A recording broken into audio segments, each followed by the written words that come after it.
د کرکټ نړیوال شورا د افغانستان د کرکټ بورډ رئیس عزیز الله فضلي د عاجله غونډې لپاره غوښتي.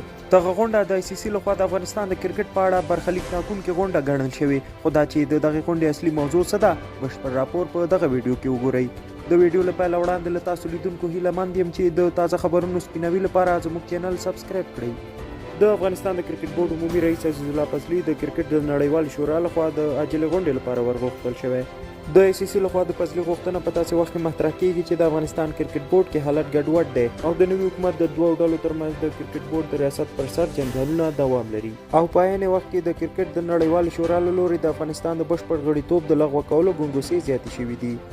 د کرکټ د نړیوال شورا د یوې معتبرې سرچینې د خبر له مخې د کرکټ د شلوریزو نړیوال جام د ختمېدو وروسته سمدستي عزیز الله فضلي د یادې شورا له لوري په دې موخه غوښتل شوی چې د افغانستان د کرکټ په راتلونکي او همدارنګه په کرکټ کې د نوي حکومت د توندې مداخلې په هکله بحث وشي. دا چې دا هر څه به د افغانستان د کرکټ په برخلیک څه تاثیر ولري په دې اړه خپل نظریات را سره شریک کړئ. دا د دې مهال تازه ویډیو تر نورو تازه ویډیوګانو هېر نه کړئ چې زموږ چینل سبسکرایب کړئ. تر بیا ښې چارې.